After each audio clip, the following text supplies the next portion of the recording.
Listo. Vamos a dar inicio. Voy a quitar el video porque aquí me dice que el internet está más o menos. Espero que se encuentren todos bien. Hoy iniciamos con el Renacimiento en Venecia. ¿Qué estaba pasando en Venecia? Habíamos abordado el 480, principalmente viendo Florencia, luego nos pasamos a Roma con los grandes artistas, los tres grandes del Alto Renacimiento. Entonces vimos Leonardo, bueno, él no en Roma, pero Leonardo, luego Miguel Ángel y Rafael. Y ahora nos vamos a pasar a Venecia, pero no sin pues repasar lo que habíamos visto en la semana pasada rápidamente o antepasada, que era pues terminar con los tres grandes, ver Rafael, enfocarnos un poco más en él y pues en lo que él se eh, pues caracteriza es integrar como que esa ya no tienen líneas fuertes, sino algo mucho más suave, unos contornos mucho más suaves que lo aprende, podemos decir, de Leonardo, integra ese esfumato de Leonardo, y también tiene cierta elegancia, cierta gracia en las imágenes. Entonces, también igual de Leonardo vemos esta estructura balanceada, triangular, de una composición bastante equilibrada, con este día bastante bonito, no necesariamente muy soleado, no vemos contrastes muy fuertes de luces y sombras, sino que es como una luz eh, pareja sobre toda esta escena. Y bueno, sí, un dominio espectacular de las luces y sombras sobre los cuerpos, de esas tonalidades que permiten modelar los cuerpos, de tal manera que son tremendamente convincentes en su eh, profundidad en sí, ¿verdad? O sea, creemos completamente el espacio que ocupa el cuerpo de este pequeño Juan Bautista, ¿verdad? Y bueno, en el caso de María, ¿verdad? Esta cara tan pura, tan bella, tan elegante, que es pues precisamente ese momento auge del renacimiento, de buscar como que la belleza pura, eh, y cómo la podemos reflejar a través de los cuerpos. Y Miguel Ángel, o sea, Miguel Ángel lo está haciendo a través de los cuerpos, pero Rafael eh, es mucho más sutil, ¿verdad? Si Miguel Ángel lo estaba buscando, pues lo está haciendo con estos cuerpos súper corpulentos, musculosos, y en este caso es más bien muchísimo más, es mucho más suave, en fin. Vemos aquí, lo traje nada más para recordarnos ahí el efecto, el impacto de Rafael sobre la obra perdón, de Leonardo sobre la obra de Rafael. Entonces ya dejamos de ver esas líneas fuertes, esos contornos fuertes. Hay sutileza también en términos de las gradaciones de color, luces y sombras. No hay estas líneas fuertes que aún acá donde vemos como estas arrugas, no es una línea, sino que es esta sombra que percibimos acá en la ropa de Magdalena. Y bueno, eso se logra también porque ellos han integrado el uso del óleo, ¿verdad? Dedicamos bastante tiempo a la Escuela de Atenas, que para nosotros también nos va a servir posteriormente como ejemplo de un arte bastante intelectual. Aquí estamos viendo reunidos. Sí, Lil. Perdón, dijiste que ellos habían integrado el uso del polen, ¿no? Mm. Que porque la cuestión de las sombras y eso, porque habían Óleo, integrado el uso. óleo, óleo. Ah, el óleo. Ay, perdón, sí, claro, claro, sí. Sí, sí, Ok, sí. gracias. Perdón. Entonces, un arte aquí que refleja mucho esa intelectualización que iba a ser bastante criticado pues posterior a este momento durante la época de la Reforma, y luego las futuras reglas, digamos, de la Contrarreforma, que va a buscar un arte mucho más dramático y mucho menos intelectual. Aquí, en este caso, para verdaderamente apreciar esta obra, habría que conocerse todos estos filósofos a través de la historia, conocer sobre la arquitectura romana, ¿verdad? Conocer también, pues, básicamente esta división entre los que son más platónicos y los que son basados en, ahí se me fue la palabra, cuando uno hace experimentos y es basado en evidencia. Empíricos. Empíricos, gracias. Gracias, empíricos. Entonces, de este lado, los que son más empíricos, eso los dividimos debido, o sabemos que es así porque se divide entre estas dos figuras, Aristóteles y Platón, ¿verdad? Que son los únicos que se identifican debido a sus textos acá en la obra. Y bueno, también un uso bastante no diría, no es atrevido, pero es un uso muy considerado de los pigmentos, de los colores en sí, en términos de, o lo uso por ejemplo acá en el puro centro de colores complementarios, el anaranjado y el azul, ¿verdad? Que son reflejo de aquellos pues colores que más atribuían a ellos. En el caso de, les había comentado la semana pasada que Platón es aire y fuego que no tienen masa, mientras que este lado es tierra y agua del lado de Aristóteles, ¿verdad? Entonces, bueno, eso tiene su sentido simbólico, pero también, ojo, el efecto que tiene el poner tan de cerca los dos colores complementarios, cómo nos atrae la atención directamente, que luego además está enaltecido por esta luz fuerte detrás de ellos, que les da casi como un tipo de halo, pero bueno, no son figuras que ni siquiera fueron, que ni siquiera se podrían, no es como ni siquiera los profetas del Antiguo Testamento, que no son santos, pero que son del Antiguo Testamento, en este caso no son parte del dogma. Se había querido durante el Renacimiento como que hacer algún tipo de maridaje del escolasticismo entre las ideas clásicas y las ideas de la iglesia, pero en este caso, ojo que en el seno de el Vaticano vemos una obra que de ninguna manera necesariamente refleja la religión. Eso pues en esta sala, está en la sala justo a la par, está esta imagen de la disputa del sacramento, ¿verdad? La discusión sobre si eso no es, si es simbólico o si es real el milagro que sucede con la Eucaristía, ¿verdad? Y entonces, pero nuevamente, ¿qué es lo que vemos con Rafael? Vemos un equilibrio súper logrado entre estos tres planos, ¿verdad? Y entonces equilibrado en el sentido, igual que la escuela de Atenas, ¿verdad? Sentimos ese equilibrio, no tiene más fuerza por un lado, más peso visual de un lado que de otro lado, y sin embargo, pues sigue siendo dinámico, igual en esta imagen, y cómo vemos elementos eh, de la composición generándonos el movimiento del ojo, ¿verdad? Entonces, este énfasis en los elementos eh, formales que nos llevan al ojo hacia arriba, por ejemplo, en esta diagonal que está acá, pero en una composición que en sí es bastante equilibrado y balanceado. Esta es la última obra que les quería señalar como ejemplo de pues, culminación de muchos de esos logros que tiene Rafael, una capacidad para retratar el cuerpo humano basado en observación, pero que como hemos mencionado sobre Miguel Ángel, que era súper como muscular, ustedes mismos lo mencionaron, las mujeres estas que parecen hombres, ¿verdad?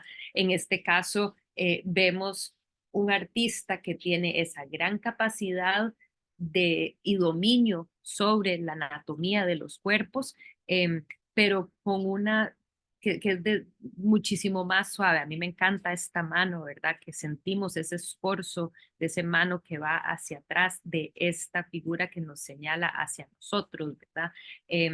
Y bueno, terminando con estas dos imágenes que son tremendamente reconocidas. Estos ángeles ni siquiera la gente sabe que es, no todo el mundo sabe que esta obra es, estos angelitos son de Rafael, pero son pues,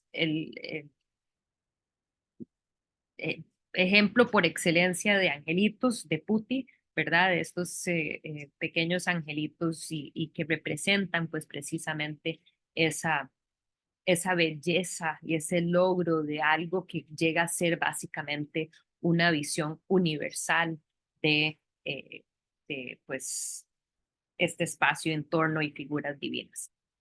Entonces, ahí creo que habíamos quedado con Rafael.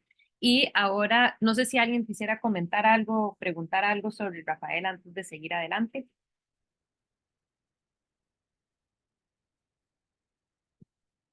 Rafael desafortunadamente tuvo una vida corta, muere en 1520, pues, pero durante su vida fue bastante prolífico. Tal vez de los tres grandes, el que más lograba terminar sus encargos a tiempo. Em, pero bueno, nos pasamos ahora a Venecia. Em, Les puse aquí esta frase que dice Petrarca sobre Venecia. Petrarca, un poeta eh, pues, del siglo XIV, renacentista, como padre del humanismo florentino, que llamaba o le decía a Venecia que era un mundus alter, un otro mundo, ¿verdad? Que es como otro lugar completamente distinto. Hay que tener presente que Venecia, bueno, que toda Italia no era un país unido, sino que eran los diferentes ciudades, estados, algunos eran repúblicas y entre esos Venecia es una república. Acá pueden ver los territorios de la República de Venecia. Y Venecia era en sí, bueno, primero saber que la ciudad, seguro varios de ustedes han visitado, es un conjunto de islas que se conectan por diferentes puentes y canales y que hasta mediados del siglo XIX solo se podía llegar en barco a la ciudad, era la única manera. Eso les permitió tremendo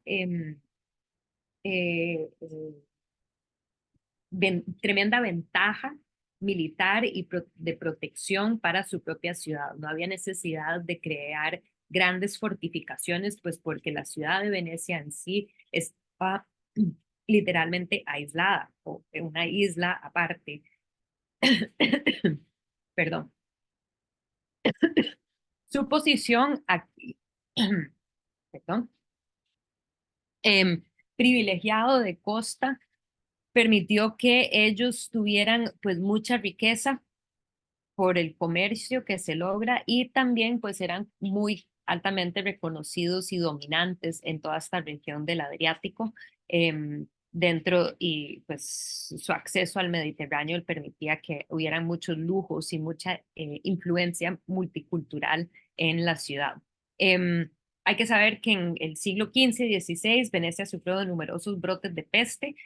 Seguro también, bueno, fue el puerto de entrada de la peste que llegó a Italia. Y también pues que están participando continuamente en estas guerras navales que ellos pues lideran muchas veces en conjunto con los estados papales para abordar los otomanos, los turcos. Es una república, Venecia, y era un gobierno bastante estable y continuo básicamente hasta el siglo XIX, no, finales del siglo XVIII cuando es conquistado por Napoleón. Entonces, por casi más de 1000 años había sido una república y tenía todo un sistema de ciudadanía que eran los patriarcas, que eran como un 5% de la población, los ciudadanos, que eran como otro 5%, y los trabajadores, que eran pues todos los demás que vivían allá. Como mencioné, bastante comercio y un importante, ellos funcionaban pues debido al comercio y este punto de como de enlace con el Medio Oriente, llega a ser una puerta y un enlace importante entre la cultura europea y la cultura de Bizancio, ¿verdad? Entonces, eso va a ser importante tenerlo presente.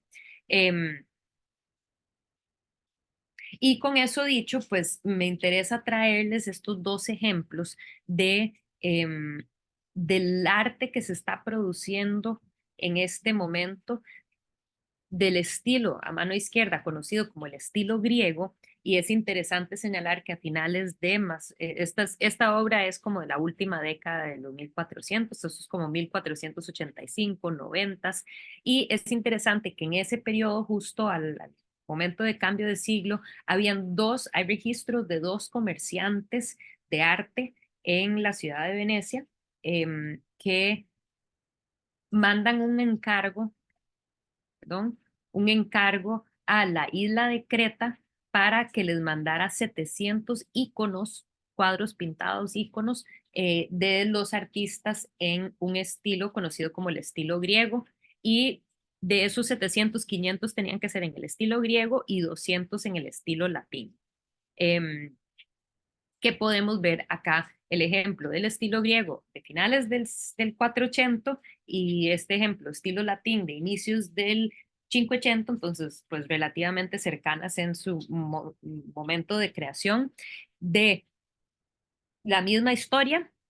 Y ojo que estamos viendo dos estilos totalmente diferentes, ¿verdad? En el estilo griego, pues todavía predomina aquello que estaba sucediendo con el arte bizantino. Eh, y lo interesante en el caso de Venecia es que se conjugan estas dos tradiciones. O sea, definitivamente va a haber un elemento del estilo griego o lo bizantino en el arte que se produce. Aquí les traje el ejemplo de Rafael, porque estábamos ahorita hablando de Rafael, entonces un ejemplo de un Cristo llevando la cruz, que es la misma imagen de mano izquierda, que es ese momento en la pasión de Cristo en donde están pues los soldados acompañando o bueno, escoltando más bien a Jesús al punto donde se va a emplazar la cruz de su crucifixión. Eh, y bueno, definitivamente vemos que el estilo griego es mucho más plano, no está tan enfocado en la anatomía de los cuerpos, no tiene tanto énfasis, bueno, muchísimo menos detalle del paisaje de atrás. Este sigue siendo como un campo celestial porque tiene un fondo de oro, ¿verdad? Entonces no han integrado esos elementos que fueron tan importantes durante el 480, que pues se lleva o lo que lleva a un cuadro del Alto Renacimiento. Eh, entonces, esto nada más como para tener la idea de estos dos polos, no opuestos, pero sí distantes de el arte que pues se está consumiendo en la ciudad de Venecia en esos momentos. Entonces, algunas características los señalo acá para que luego las podamos ver en las obras que les voy a enseñar.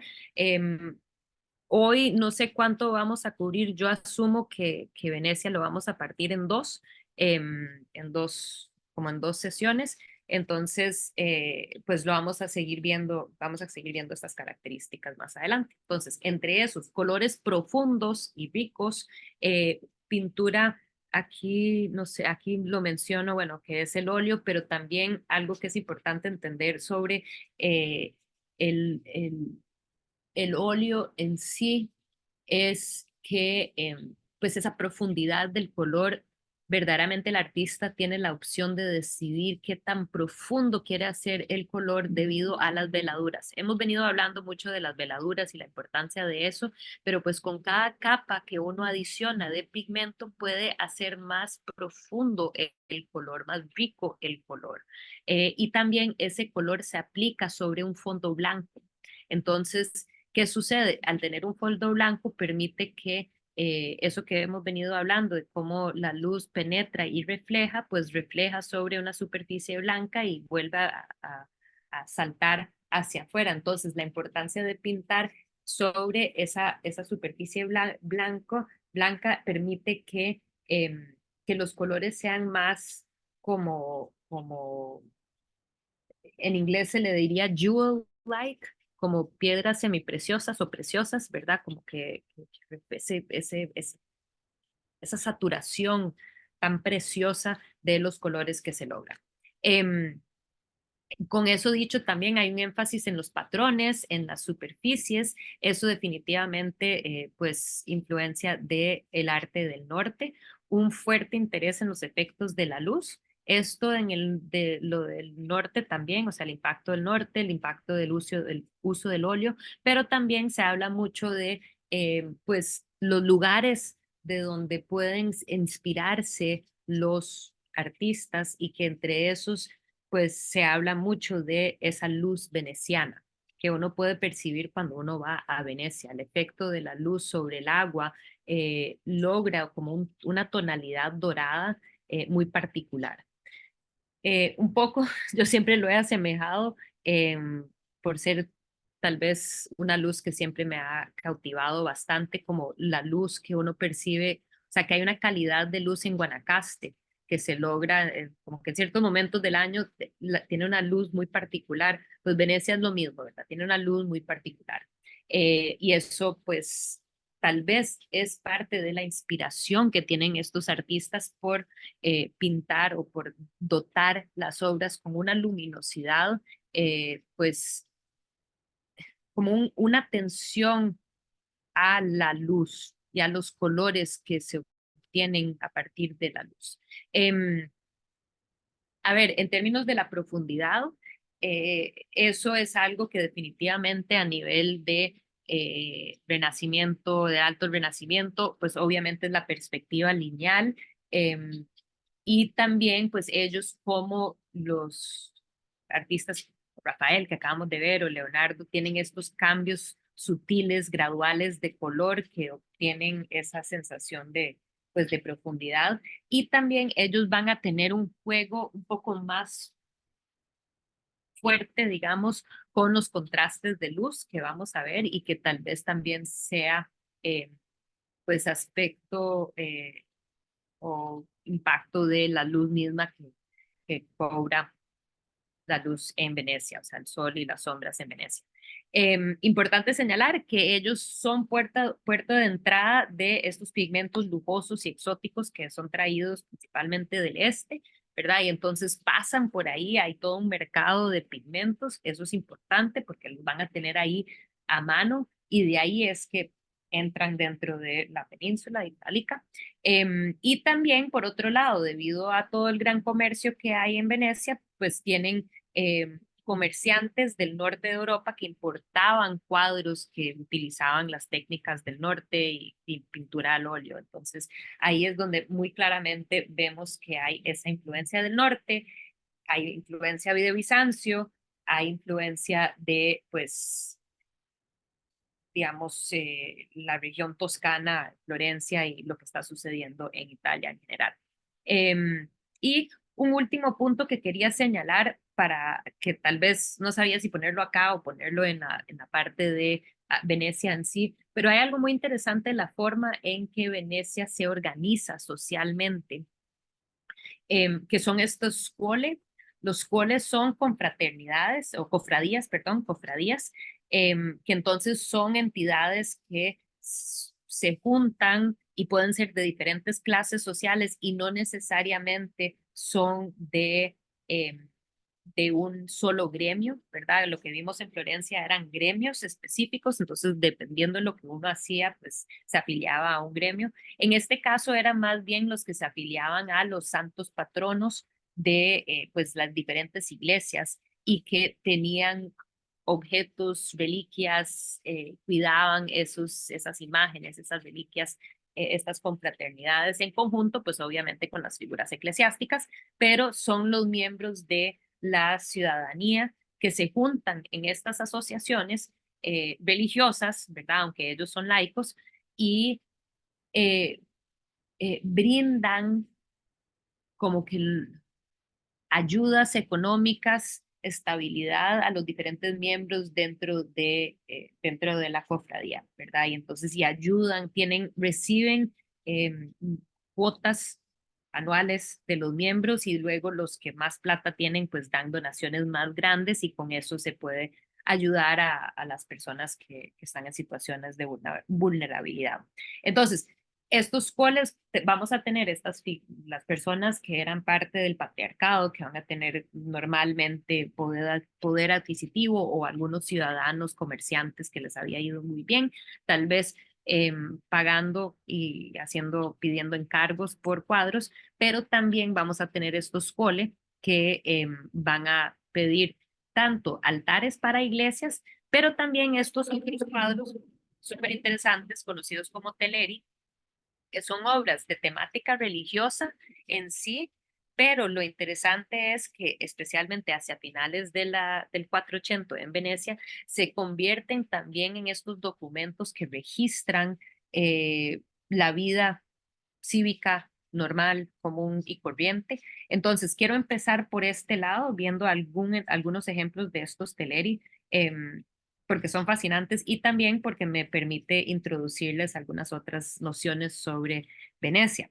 Em, Aquí estamos viendo, este se llama el cuadro de Gentile Bellini. Bellini es de la familia más importante de artistas del 480 venecianos, los Bellini. Jacopo Bellini era el padre, el hijo de Jacopo Bellini, no, perdón, sus hijos, los hijos de Jacopo Bellini, tanto Gentile como Giovanni Bellini, que vamos a ver ahorita más adelante, ejemplo de su obra también, son se forman y son los artistas más importantes en la ciudad. Y también es importante señalar que dentro de la familia, Jacopo casa a su hija con Andrea Mantegna, que es un pintor sumamente importante de como más hacia el centro de, como de Padua, es de donde él se dedicaba bastante, y ellos van a ser como la familia importante de artistas que van a generar mucho del cambio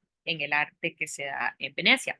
Entonces, bueno, Gentile Bellini es uno de los dos hijos del Jacopo Bellini, y estamos viendo este teleri, que es esta procesión. La procesión es de la escuela o la cofradía Grande di San Giovanni Evangelista, que era una de las escuelas más grandes, más importantes, y que tenían eh, una reliquia de la Vera Cruz o la verdadera cruz, que es lo que están aquí procesionando, lo han sacado para procesionar.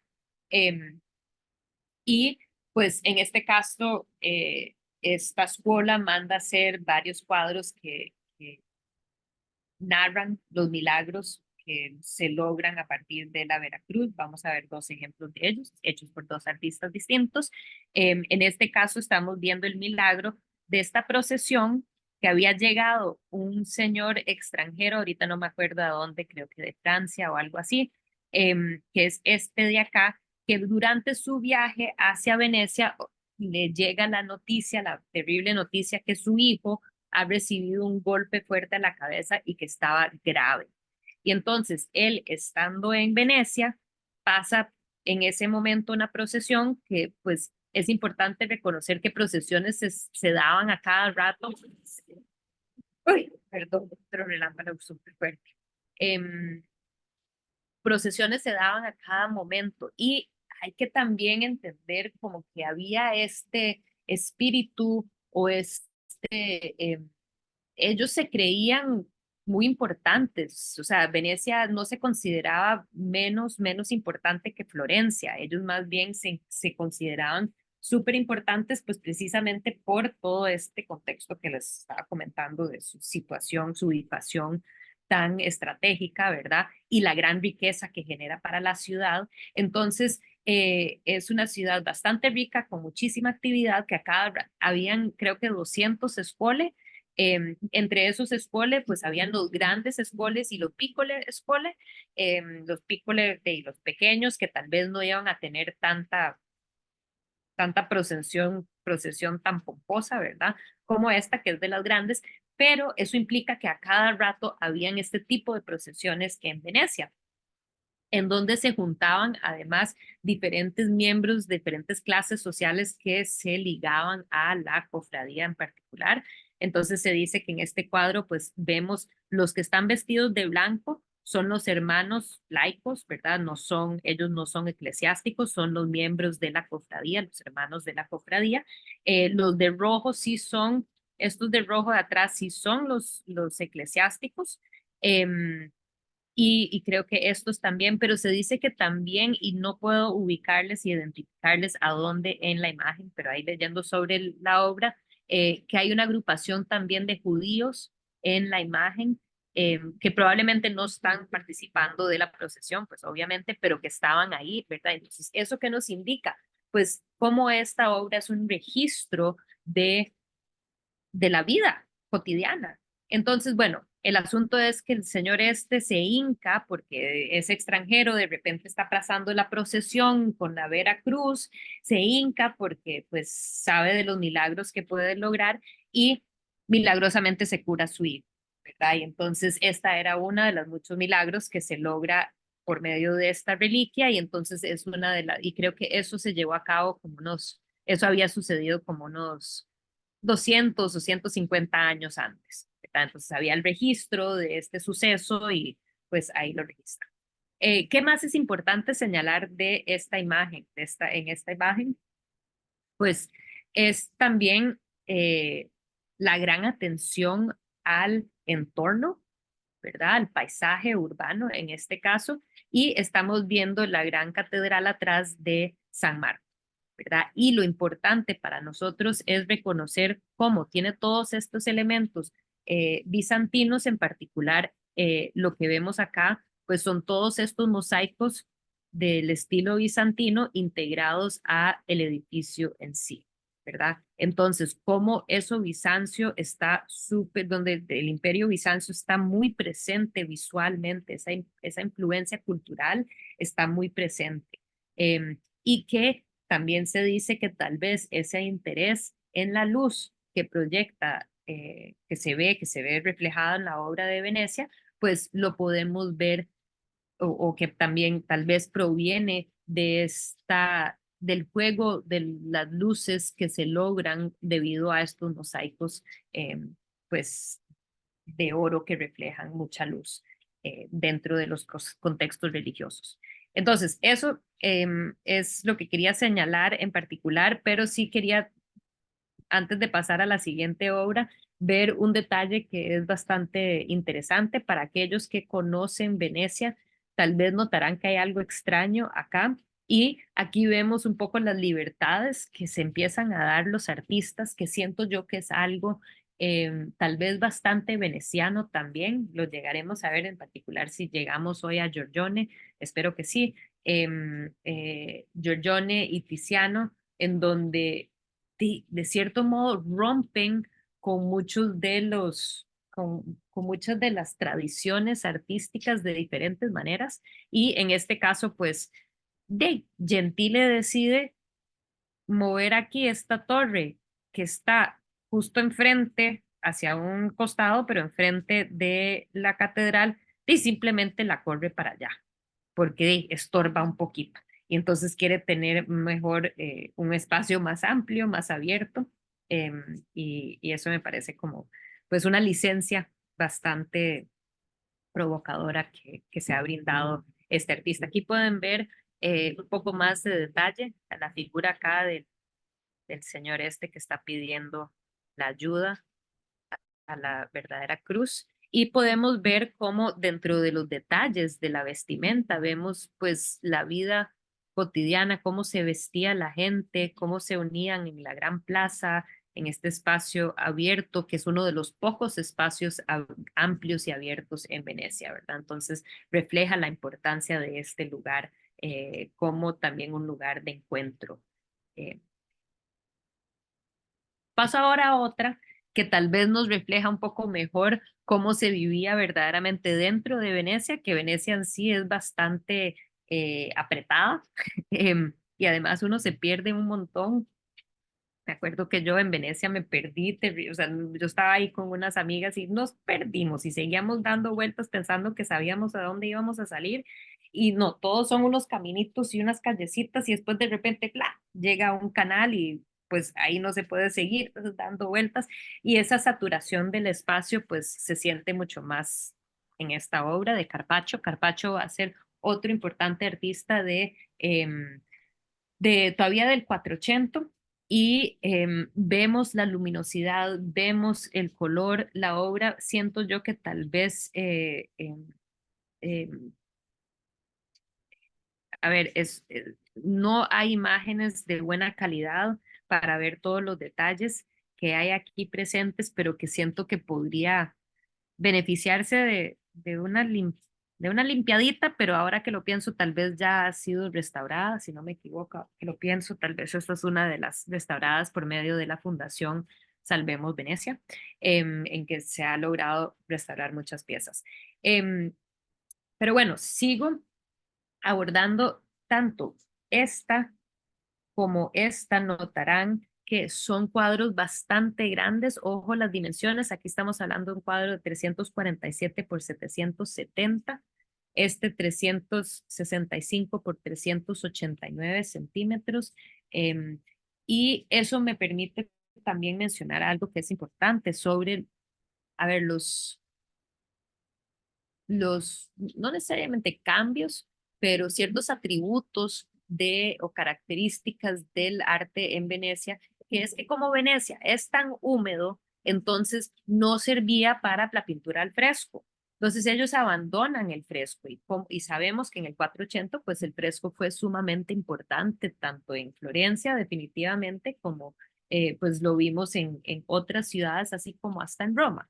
Pero en Venecia no funciona el fresco, entonces notamos que se van a pintar desde más o menos mediados del 480, se van a encargar estos grandes cuadros que tal vez originalmente hubieran sido pues encargos en fresco, ¿verdad? Por su amplitud, pero en este caso pues se dan cuenta que era mucho mejor pintar sobre tela para efectos de que no, pues de todas las paredes están impregnadas de moho en Venecia y ahorita además todo se está cayendo por las inundaciones y la elevación del agua. Pero bueno, eso en sí es bastante interesante señalarlo. En este caso es témpera sobre tela, la obra de Bellini, y en esta sí es óleo y se nota tal vez un poco más esa luminosidad que se logra en esta obra versus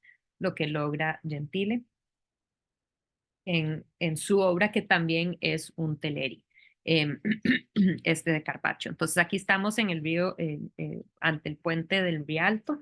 Este es el puente todavía antiguo que había caído como unos 20 años después de pintado este cuadro y que se ha vuelto a reconstruir y ahora es el mismo que se construyó creo que en 1510 o 20 por ahí. Y aquí lo que vemos parecido a la imagen anterior, y perdón por la brincadera, pero aquí estamos viendo cómo hay personas que siguen la procesión, ¿verdad? Aquí, e igual lo vemos en este caso, que aquí hay figuras que siguen la procesión y como que cruzan este puente y van llegando, pero lo interesante aquí es que esta es una de las varias imágenes encargadas de estos milagros. Y en este caso, el milagro está corrido a esta sección de acá arriba. Entonces, ni siquiera es el énfasis del cuadro. El énfasis del cuadro básicamente es otro. En este caso, y ahorita me estoy dando cuenta que, pues, pésima calidad la imagen, pero este es el detalle de este milagro que se da, que es cuando se supone que se acerca un loco del pueblo, y que se acerca y la reliquia, pues, básicamente lo sana por completo y deja de ser como un loquito. Y pues esa es la historia que narra acá. Pero lo interesante, como les digo, es que eso está relegado a esta pequeña parte del cuadro. ¿Cuál es el énfasis? Pues el énfasis parece ser más bien en la vida cotidiana, en el paisaje mismo. Estas chimeneas son características de las chimeneas así invertidas que habían como de cono invertido, em, que había en Venecia, y que entonces sentimos como este es más bien un estudio del entorno, de la vida. Entre otras cosas que son interesantes señalar es la figura del gondolieri, este de acá. que este cuadro le ha servido a historiadores de arte pues antropólogos, a sociólogos que quieren, antropólogos que quieren estudiar mejor la situación de los afrodescendientes que se encontraban en Venecia. Entonces, esto en sí es interesante ver cómo había un gondolieri que es pues claramente negro, ¿verdad? Y cómo él tiene pues un lugar bastante, pues está en puro centro de la composición, abajo, de entre todas estas figuras tan elegantes que están aquí, pues él está aquí también, toda esa vida de los gondolieris que están aquí, con toda esta actividad que se está dando debido a este momento, esta procesión, esta actividad. Em, entonces, bueno, creo que esta era no, esta es la última. Una obra parecida no es, es un teleri, pero no es necesariamente de estos milagros, de esta serie de milagros, sino que es una imagen que retrata la predicación de San Marcos en Alejandría. Entonces, de San Marcos obviamente es el santo patrono de Venecia, ¿verdad? Y entonces aquí lo que se está viendo es una imagen que refleja un paisaje pues bastante fantasioso. En sí, ninguno, Gentile fue el que fue al que le encargaron la obra, pero él muere mientras estaba pintando el cuadro y entonces lo termina el hermano Giovanni. Y pues ninguno de los dos había viajado a Alejandría, no tenía la más mínima idea cómo era Alejandría. Pero sí había más cercanía de relaciones con el territorio al norte de Egipto y pues se dice que parte de la intención del cuadro es pensar que se iban a poder pues convertir y bautizar esos musulmanes a quienes pues siempre se están enfrentando. Entonces aquí vemos figuras con turbantes, ¿verdad? Que están observando y es esta noción de que pues es anacronístico, ¿verdad? En el sentido de que aquí tenemos un San Marco que está predicando a personas que son musulmanes, pero San Marco era del primer siglo después de Cristo. Entonces, o sea, del primer siglo de la era común. Entonces, no existían todavía los musulmanes. En sí es una anacronía. Pero lo interesante es ver cómo conjuga los momentos, estos dos momentos en la historia precisamente para reflejar los deseos que tienen, tal vez como de expansión. Aquí tenemos de las figuras de los clérigos, los que tal vez nos generan más estabilidad y por este lado, pues los colores para los atuendos de las figuras estas que son como más exóticos, ¿verdad? Y lo que se dice también es que, pues para el espectador de una obra como esta era Alejandría, pero más bien, si notamos, se asemeja mucho a la arquitectura eh, perdón, la arquitectura de San Marcos en sí, por el uso de los arcos, por el hecho de que tiene como tres niveles, ¿verdad? Que están ahí presentes. Es un uso que se da en otros edificios bizantinos, o sea, el estilo bizantino, que se divide en tres. Por ejemplo, aún podríamos pensar que Hagia Sofía es así, ¿verdad? Y pues ahí, uy, perdón, ahí tenemos ese aspecto con esta plaza grande que entonces le remite a cualquier espectador veneciano a pues un espacio que es como la Plaza San Marcos, ¿verdad? Con toda esta gente que está juntada en este espacio, pero con estos elementos exóticos como las minaretes y aquí tenemos un jirafa, ¿verdad? Un camello por este lado y un obelisco que está pues tallado con relieves. Entonces, todos esos elementos que lo hacen como exótico, pero que a fin de cuentas es una historia bastante importante para, para los locales, ¿verdad? Porque es el santo patrono de ellos que está ahí predicando y pues a lugares donde habían personas infieles en ese momento, ¿verdad? y pues aparecido a las búsquedas de ampliar su dominio que tenían los venecianos, pues se conjuga esa relación.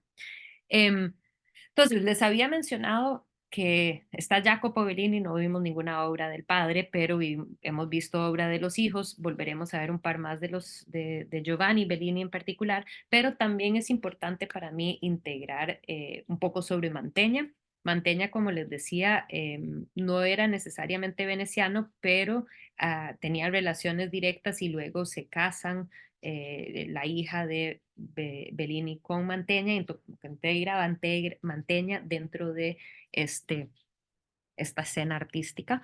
Y creo que es por medio de Mantegna que hay un mayor acercamiento a el cuerpo humano, porque Mantegna es un artista que está muy interesado en pues la anatomía, ¿verdad? Vemos algunos aspectos también, siento yo, de lo veneciano en la obra de Mantegna, que es pues como cierta luminosidad, ¿verdad? Que podría estar presente. Se supone que él se casó con la hija en 1453, entonces es factible pensar que esa luminosidad está presente, aunque tal vez esta obra en sí no la haya pintado estando en Venecia. Hay algo que es súper interesante sobre también que es importante señalar acá, que tal vez, perdón que no lo mencioné en este ejemplo, em, pero para los venecianos la conexión a la Roma pasada va a ser más hacia Constantinopla, ¿verdad? Mientras que para muchos de las otras regiones de Italia, pues va a ser una relación directa con la cultura clásica, ¿verdad? Entonces, en este caso estamos viendo San Sebastián. A San Sebastián lo por no eh, eh, por seguir profesando hacia un solo Dios cristiano, pues le tiran un montón de flechas, él sobrevive esa situación, pero bueno, aquí lo que estamos viendo es un énfasis nuevamente en el cuerpo, en la anatomía del cuerpo, en cierta sensualidad del cuerpo. Podemos pensar que esto es solo un par de décadas después de Donatello con sus esculturas tan sensuales, ¿verdad?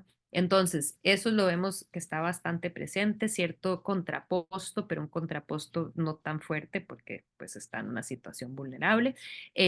Y lo interesante acá también es cómo contiene vestigios del mundo romano, pero es literalmente eso, es en ruinas, ¿verdad? Entonces, eso en sí es interesante contemplar que aunque San Sebastián hubiera vivido en el tiempo de las estructuras romanas, por lo que podría ser bastante relevante, en este caso parecido a lo que habíamos visto en algunos ejemplos de otras obras, una obra de Botticelli, obras de Leonardo, en donde les interesaba generar más un entorno, un espacio actual para estos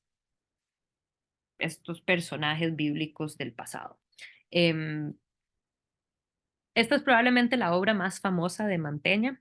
Obviamente solo les traigo un par de imágenes de muchos de estos artistas, pero que lo que me interesa señalar es él pues se reconoce por la importancia de la integración del escorzo. Entonces, esta obra pues uno siente que uno está literalmente ahí a los pies de Cristo y uno sufre a la par de María Magdalena, María y la Virgen María y San Juan Evangelista, que es este. Aquí los podemos ver de cerca. Ojo como María Magdalena, lo único que le vemos es la boca así está como en shock.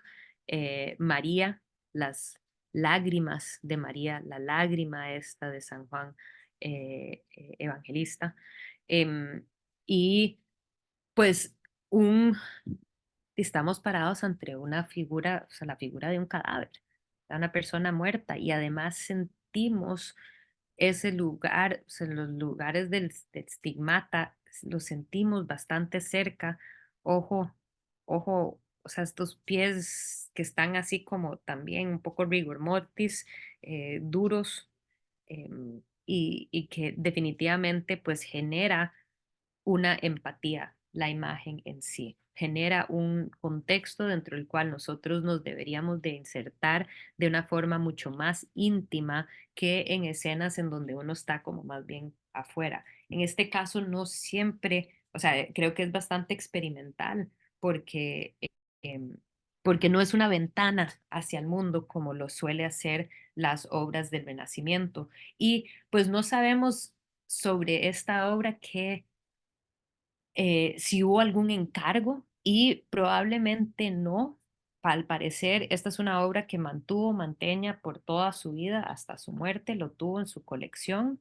Entonces, son de estas obras que son sumamente importantes para los artistas, que no se pueden, no los pueden dejar ir y que posiblemente pues fue este trabajo algo para él. Se dice que tal vez fue pintado después de que él se le murieron dos hijos, que entonces tal vez para él era una obra sobre la cual él podía meditar y verdaderamente pues acercarse al sufrimiento em, de la escena, ¿verdad? En este caso, la pérdida de un hijo que vive la Virgen y nuestro acercamiento a un cuerpo pues difunto, literalmente. O sea, no hay obra como esta que nos intenta acercar al cuerpo como si fuera literalmente el cuerpo que está ahí, y eso se logra por medio del escorzo. Hay algunos críticos que señalan el hecho de que, bueno, no está perfectamente lograda, que los pies son muy pequeños en relación al tamaño de la cabeza, pero ahí pues la contraargumentación es que pues el énfasis es, o la búsqueda es que más bien nuestro ojo transite hacia la cabeza de el Cristo muerto, que está pintado además con tanta atención a detalle, cada uno de los pelitos pintados, ¿verdad? Em, y tanta atención a, por ejemplo, los detalles de la stigmata en sí. Es bastante fuerte esta obra. Em,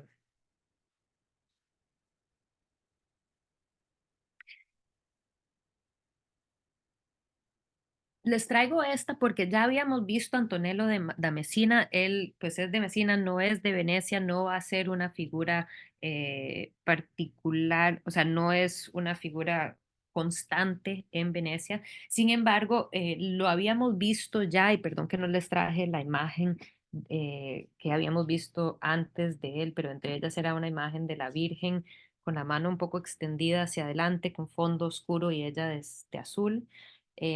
Perdón que no la traje, pero que él va a ser uno de los primeros entre los que están importantes experimentando con el uso del óleo. En este caso, pues aquí mezcla óleo con témpera, em, pero que me interesa señalarlo también por esto del sufrimiento, por esto de la anatomía, cómo hay diferentes artistas que están abordando y que están pintando en este mismo entorno con los Bellini. Y que les traigo entonces este cuadro que quería analizar un poquito más de Bellini, de Giovanni Bellini, y que uno puede pensar que, bueno, está ahí entre artistas como Mantegna, artistas como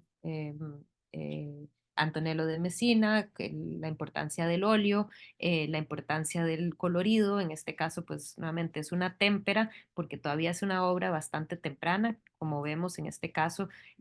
Él va a ser, Messina va a ser uno de los primeros en integrarlo en su obra. Em, pero aquí vemos algunos aspectos que se van a seguir trabajando, un poco una intimidad eh, con las figuras de la escena. Por algún motivo se le denomina a este cuadro una pietà, sin embargo, no es, y a veces se llama la pietà de Brera, pero no es técnicamente una pietà porque una pietà sería solo la Virgen María con su hijo, y en este caso pues tenemos también a San Juan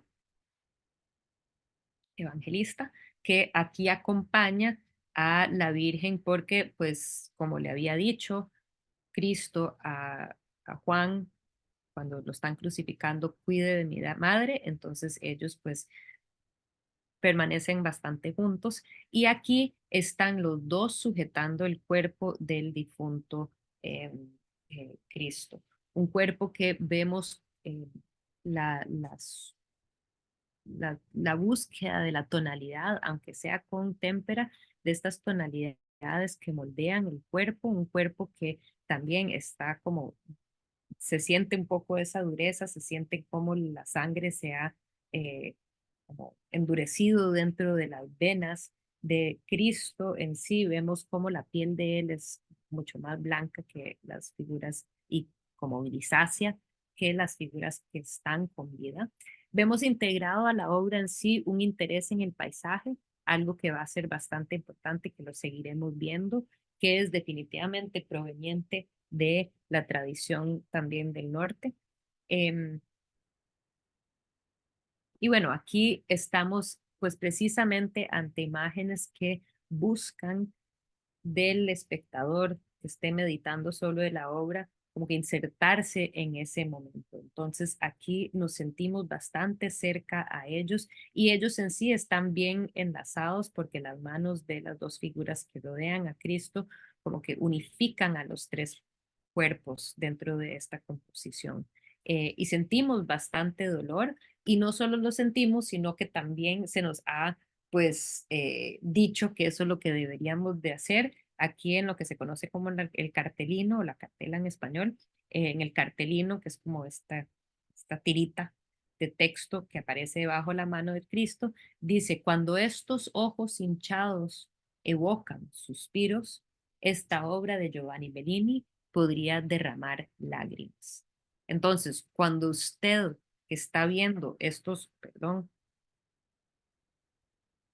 ojos hinchados, rojizos de las dos personas con vida, cuando ustedes observan eso y lo profundizan dentro de su ser y les provoca suspiros, pues nos promete que la obra también empezará a llorar, ¿verdad? Entonces pues es esa búsqueda de la emoción muy fuerte que está presente aquí en esta obra de Bellini. Em, Esta es otra obra de Bellini, también súper, bueno, no sé si es que es súper famosa o para mí es muy famosa, pues porque uno la había visto en varias ocasiones por estar en la colección Frick en Nueva York. Y me permite ya empezar a abordar un poco más las múltiples características que empezamos a ver que se conjugan para crear un estilo bastante veneciano. En este caso, pues en sí, la obra representa el éxtasis de San Francisco. Hay algo que es importante señalar, que es de él, San Francisco viajaba mucho, como que se iba y se recluía en las montañas para entrar en oración y meditación y que en una de esas veces que él sube la montaña, creo que será la Verna, em, pues en un momento él recibe como que éxtasis y recibe la estigmata de Dios. Entonces, es un entorno bastante humilde, tiene elementos que nos remiten a el arte flamenco, que habíamos visto antes, con este alto nivel de detalle en la flora que se encuentra aquí, los diferentes detalles, como por ejemplo las sandalias que ha dejado, o sea, ha sido llamado por Dios a recibir la stigmata en este momento, a recibir pues, esa comunión con Dios directa tal de que dejó todo tirado, ¿verdad? Básicamente los zapatos también, salió descalzo para afuera para recibir eso. Em, Vemos esa luminosidad dorada en toda la obra en sí, aunque se podría decir que hay ciertos contrastes un poco más fuertes en la luz presentes en la imagen. En la imagen de una manera que tal vez no se ve tanto con en obras como de Rafael o de Leonardo que solían tener una luz mucho más pareja. aquí hay unos contrastes más fuertes y que se dice que tal vez es pues precisamente estas luces y sombras fuertes que entran en diferentes lugares dentro de Venecia cuando uno circula y que entonces tal vez ese impacto de luces y sombras fuertes es algo que es más presente y por ende pues más integrado al arte en sí. Eh, Hay algo que también se señala sobre la obra que es importante, que es que empezamos a sentir cierto, con los venecianos, cierto, en algunas obras por lo menos, cierto dinamismo que tal vez no se percibe tanto en obras del Alto Renacimiento que hemos visto hasta el momento, que, por ejemplo, en este caso tenemos dos diagonales muy fuertes. En general, en las obras de Renacimiento son horizontales y son verticales. En este caso tenemos dos horizontales. Tenemos el horizontal este que nos da este como corte en la montaña y que divide la composición en dos triángulos, básicamente, en donde la segunda, la parte superior de este triángulo casi por completo es dedicado a un paisaje y un paisaje que es bastante detallado, además, con pues con entorno o paisaje que es muy parecido a la campiña em, del Véneto, o sea, de la región, no de Venecia, la ciudad, pero toda la región esta que sí está conectada a la tierra, em, tierra firme, que entonces, bueno, refleja el paisaje de la región. Em, y por otro lado, es esta diagonal que se da por este lado, que es importante señalarles, perdón, ay, espérese, espérese. Aquí, que es la diagonal que se da por la luz y que empieza con estas líneas muy sutiles de la luz que proyecta, pero que también pues es la luz de Dios. Entonces aquí cuando lo vemos no vemos esas líneas tan claramente, pero que sentimos esa línea diagonal fuerte que es precisamente lo que pega al santo y que recibe el santo y que además es, por si acaso no lo sentíamos fuertemente, lo suficientemente fuerte, pues son las mismas líneas de, de, del- de la perspectiva utilizadas acá para esta construcción de como, no sé cómo se llama, no es una pérgola, pero bueno, esto que tiene construido que sobre el cual tiene viñedos, uvas, ¿verdad? Y que estas líneas pues generan nuevamente esta otra diagonal. Eso más bien es algo del barroco, eso es algo que se va a ver 100 años después con el manierismo y luego el barroco, pero se dice que empezamos a ver ciertos elementos que van dentro del arte veneciano que van a ser claves para pues el futuro arte del periodo. Pues obviamente el Vinedo y los elementos simbólicos en la obra, eso se dice, a ver, se integra dentro de esto podemos ver cómo el arte del norte de Europa se integra a esta imagen, pues un elemento típico son las chancletas ahí dejadas, pero elementos simbólicos como este memento mori, este recuerdo de la muerte, o em, el burro que vemos acá, que en una de las subidas a la montaña donde se iba a orar San Francisco, que una vez encontró un pobre burro que estaba muy cansado y que se sentía muy, como que sintió muchísima compasión y sabemos pues obviamente que San Francisco tiene esta relación muy directa con la naturaleza y con los animales en particular. Em, hay diferentes animalitos que se encuentran en la obra, por ejemplo, aquí un conejito, pero bueno, este burro básicamente convence a San Francisco al que estaba arriando el burro que se lo deje llevar y ahí como que, y supuestamente él monta el burro para subir la montaña, lo cual me parece un poco extraño porque uno pensaría que más bien lo llevara juntos y no lo hiciera pues, trabajar más y mucho menos cargar su peso, pero bueno, se dice em, que él eh, lo estuve tratando de verificar. Entonces, si alguien me puede decir si eso no es cierto, que él montó el burro, sería genial. Pero bueno, el asunto es que el burro para él es símbolo también de la humildad, ¿verdad? Y de esa, de ese acercamiento a las personas, a las criaturas menos afortunadas, ¿verdad? Y que entonces eso es algo que sabemos que fue tan importante para San Francisco Asís y que, bueno, em, ahí podemos ver cómo esos elementos simbólicos se integran a la obra. Em,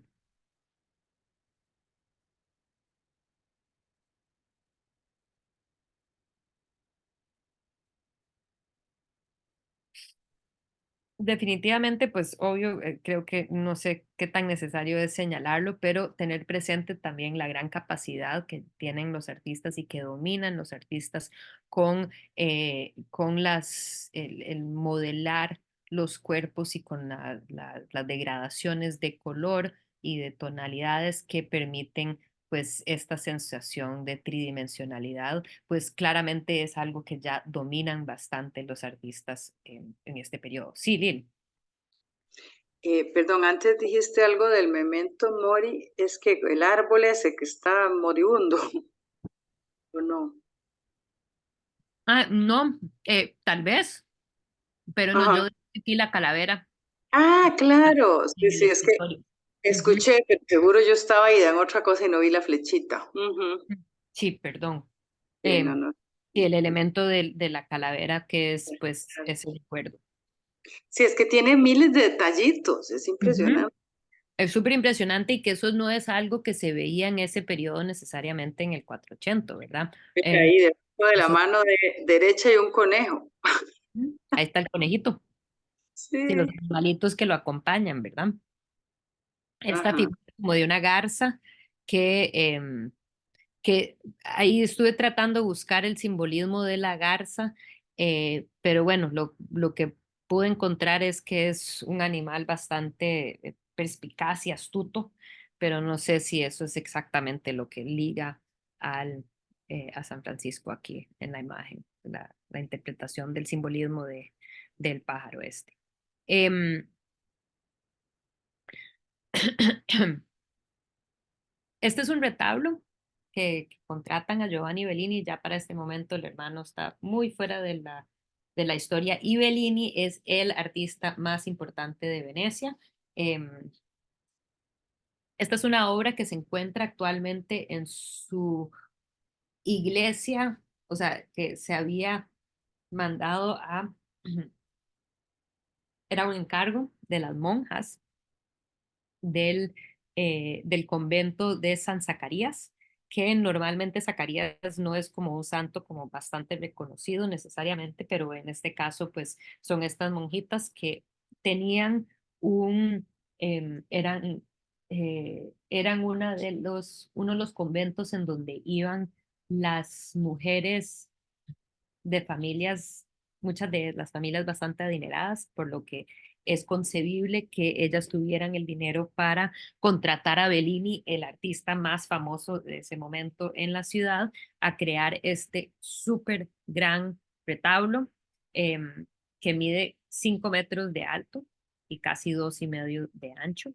No sabemos si se ubica donde originalmente estaba, porque esta era una obra que había estado en esta iglesia y que cuando llegó Napoleón y domina y conquista Venecia, se lleva esto para Francia. Luego vuelve y pues lo han puesto de nuevo, pero no sabemos exactamente si está donde originalmente se suponía que tenía que estar y también pues si el marco es exactamente como era originalmente.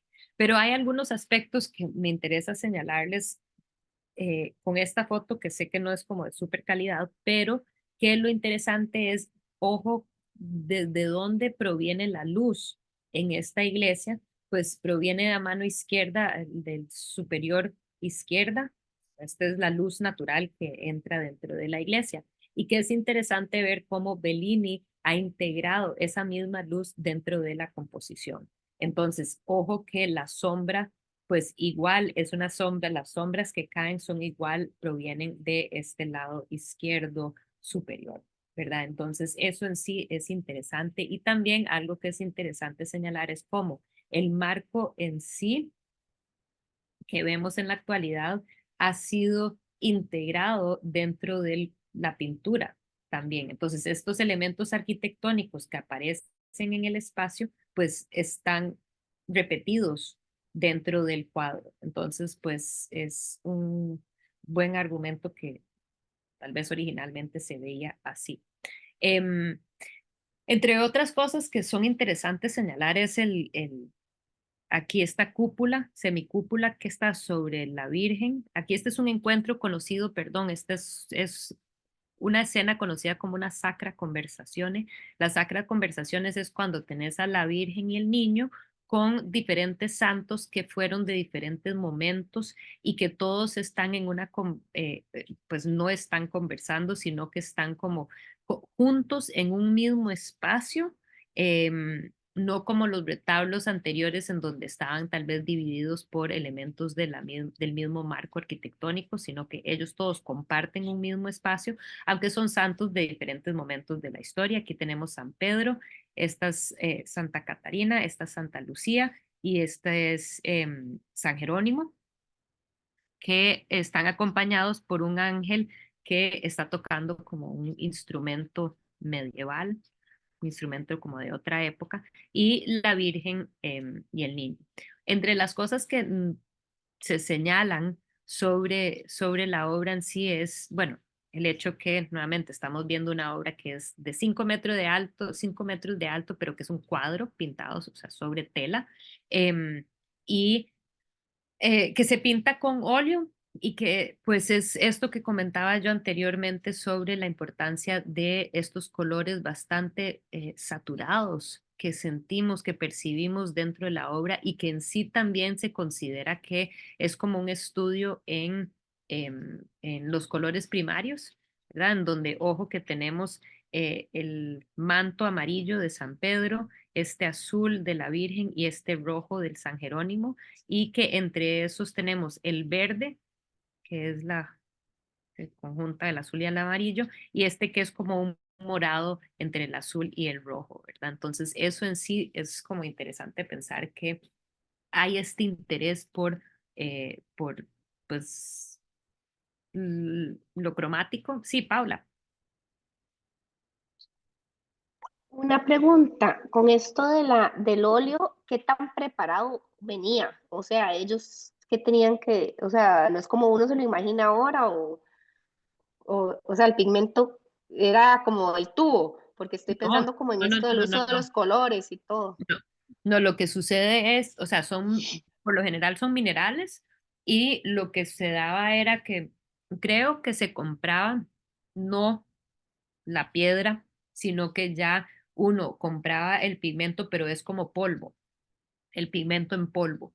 Y luego uno, ese pigmento se lo lleva a la casa y ahí a pintar, o sea, al taller, y ahí es donde uno lo tiene que diluir en algo. Entonces, la témpera es ese Mm. pigmento diluido en yema o clara de huevo, comúnmente, mientras que el óleo es pues diluido en óleo, o sea, literalmente en un tipo de óleo, como tipo de linaza, de óleo de O sea, linaza. la innovación era que se diluía en otro medio, digamos. Exacto. No era, ok, ok, Sí, ok. y bueno, lo que tienen ellos es acceso a muchos pigmentos debido al comercio que se estaba dando, ¿verdad? Entonces creo que Ok. también es una calidad y como una diversidad de pigmentos que se da primero en, em, en Venecia. Y que sí, pues el logro aquí es lo que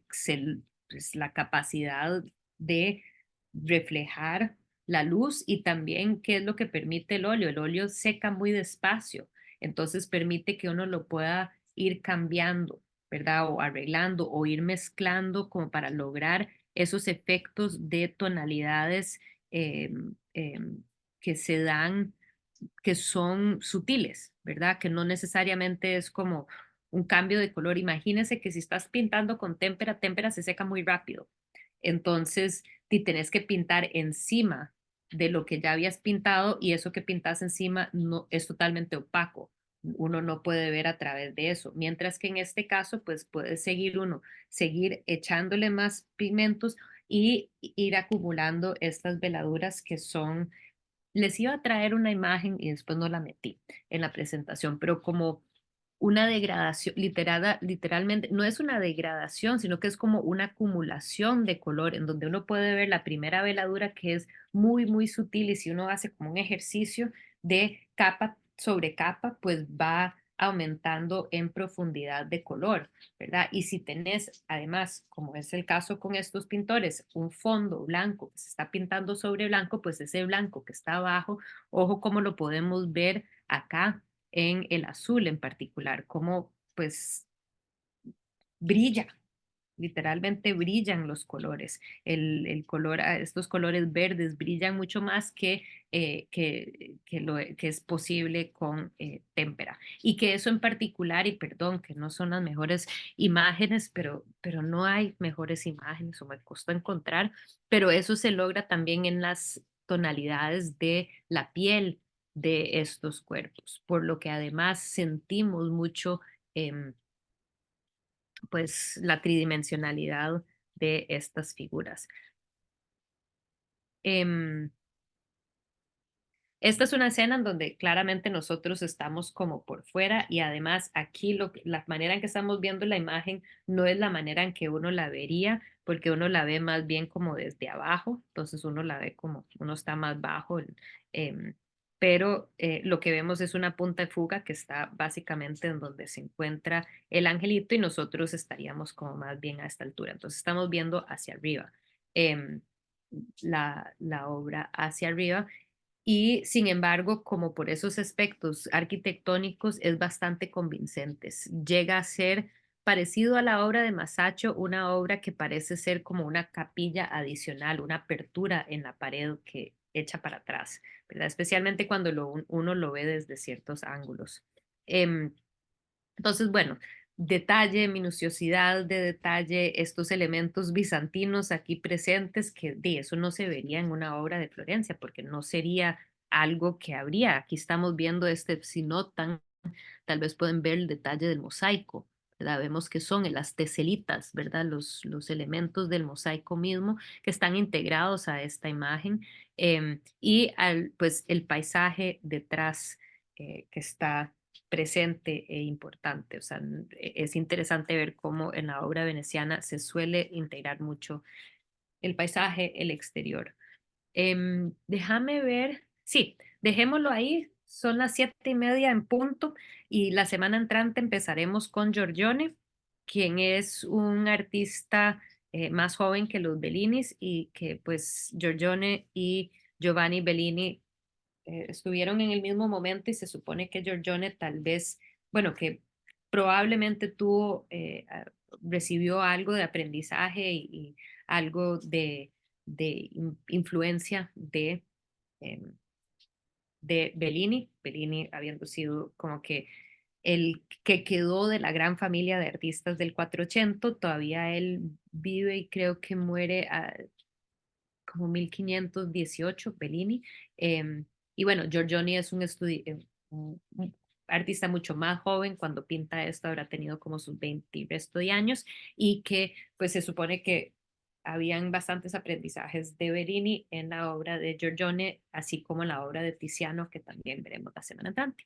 Así que muchísimas gracias. No sé si tienen alguna duda o pregunta que quisieran hacer o comentario.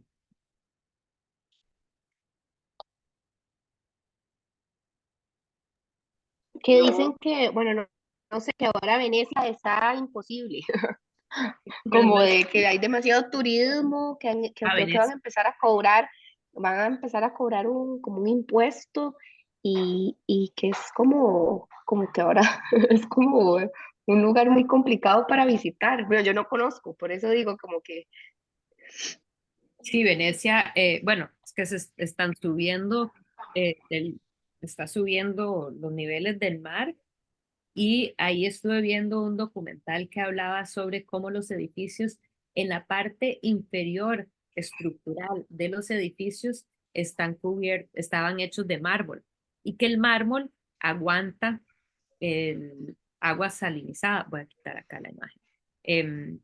Que, o sea, la agua de sal no afecta el mármol, pero como está subiendo el nivel de mar, entonces lo que hay arriba son estructuras hechas principalmente de ladrillo y que entonces el ladrillo está absorbiendo, antes nunca lo había hecho, pero ahora está absorbiendo toda esa agua de sal y se evapora el agua, pero toda esa sal se queda dentro de los ladrillos y está causando problemas terribles estructurales en muchos de los edificios de Venecia.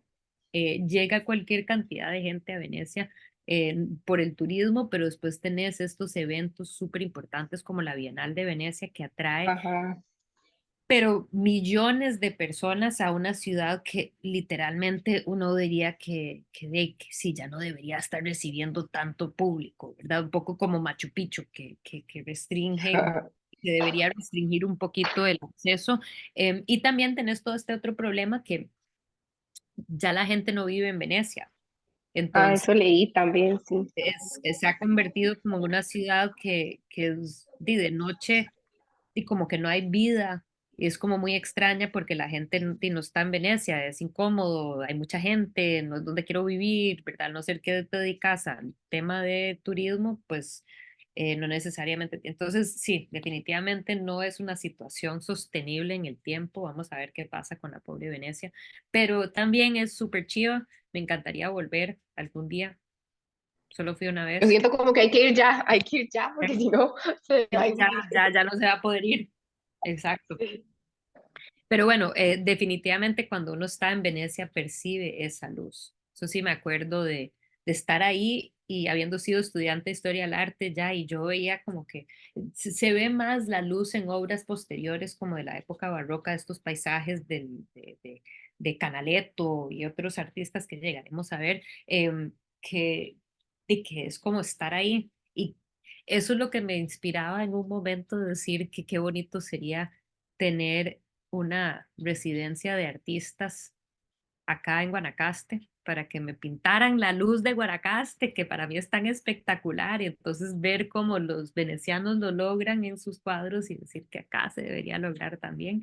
Em, pero bueno, definitivamente, como decía Petrarca, es un mundo aparte y tal vez un mundo al que no se le va a poder ir a visitar muy pronto. Em, entonces, veremos qué pasa con nuestro pobre mundo. ¿Algún otro comentario, pregunta? Bueno, muchísimas gracias a todos, todas, y nos vemos la semana entrante. Gracias, chao. Buenas noches. Buenas noches. Gracias, buenas Qué noches. feliz noches. Chao. Gracias.